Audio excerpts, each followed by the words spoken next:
நண்பர்களுக்கு வணக்கம்.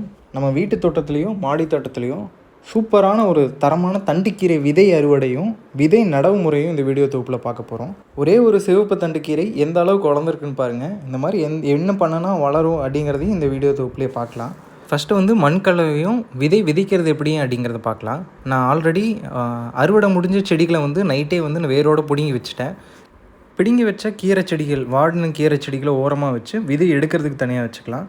ஃபஸ்ட்டு இதுலேயே நான் அடுத்த பேட்ச் இதே மண் கலவையை எந்த ஒரு சேஞ்சும் பண்ணாமல், வேறு மண் மாற்றாமல், வேறு உரங்கள் கொடுக்காமல் இதிலையே நான் ஆட் பண்ண போகிறேன்.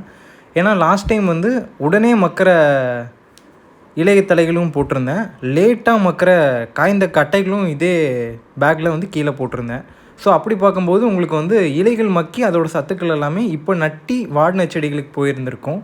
இப்போ நட்ட போகிற செடிகளுக்கு கீழே இருக்க காய்ந்த கட்டைகள் கொஞ்சம் கொஞ்சமாக மக்கிட்டு இருக்கனால அதுலேருந்து சத்துக்கள் வரும். ஸோ இந்த பேக்கை 2 டைம் நாம் மண் சேஞ்ச் பண்ணவே தேவையில்லை. அதே மாதிரி உரங்களும் நம்ம பெருசாக எதுவும் கொடுக்க தேவையில்லை.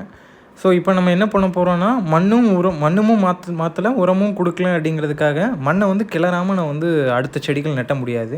ஸோ அதுக்கு என்ன பண்ணுறோன்னா, ஃபஸ்ட்டு மண்ணெல்லாம் கிளறி மேல்டாப்பில் இருக்க வேர்களையும் வேறு ஏதாவது மக்காமல் ஏதாவது இருந்ததுன்னா அது எல்லாத்தையும் எடுத்துகிட்டு 2 கைப்பிடி மண் நம்ம தோட்டத்தில் இருக்க மண்ணே போட்டு நல்லா விதைகளை ஆல்ரெடி நான் இதுக்கு முன்னாடி பேட்சில் எடுத்து வச்சிருந்த விதைகளை நல்லா மிக்ஸ் பண்ணி தூவி விட்றேன். இப்படி தூவி விடும்போது நம்மளுக்கு ஈவனாக மண் நம்ம விதையும் எல்லாம் மிக்ஸ் ஆகி எல்லா இடத்துலையுமே ஸ்ப்ரெட் ஆகி விழுகும். இல்லாட்டினா விதை மட்டும் ஒரே இடத்துல, இப்போ ஒரு 20-30 விதை ஒரு எக்ஸாம்பிளுக்கு உழுகுதுன்னா ஒரே இடத்துல உழுகிற மாதிரி இருக்கும். இப்படி மிக்ஸ் பண்ணி போட்டோம்னா ஈஸியாக இருக்கும். அடுத்து கொஞ்சம் மோர் கரைசல் தண்ணியில் மிக்ஸ் பண்ணி அதையும் மேலே தெளித்து விடுறேன். ஊற்றக்கூடாது, ஊற்றுனீங்கன்னா விதை மேலே முளைச்சி வந்துடும். ஸோ விதையை போட்டு லைட்டாக மிக்ஸ் பண்ணிவிட்டு தொளிச்சு விட்டுறணும். இப்படி தொளிச்சு விட்டிங்கன்னா உங்களுக்கு அந்த விதை நனைஞ்சிரும், விதையை சுற்றி இருக்க மண்ணும் நனைஞ்சிரும். இப்படி இருந்துச்சுன்னா உங்களுக்கு பெரிய ப்ராப்ளம் இருக்காது, விதை மேலேயும் வராது. கடைசியாக மீன் அமிலம் தெளித்து விட்றேன். மீன் அமிலம் பயிர் வளர்ச்சி ஊக்கி தான் இருந்தாலும் ஏன் தெளித்து விட்றோன்னா, இது பூச்சி விரட்டியாகவும் செயல்படும். இந்த ஸ்மெல்லுக்கு எறும்புகள் விதையை தூக்கிட்டு போகாமல் இருக்கும். விதைகளை எப்படி சேகரிக்கிறோம், எப்படி ரொம்ப நாள் கெட்டு போகாமல் சேர்த்து வைக்கிறோம் அப்படிங்கிறத பார்ட் 2 வீடியோவில் பார்க்கலாம். அது வரைக்கும் வெயிட் பண்ணுங்கள். ஃபாலோ பண்ணாதவங்க ஃபாலோ பண்ணிக்கோங்க. Happy gardening. Thank you all.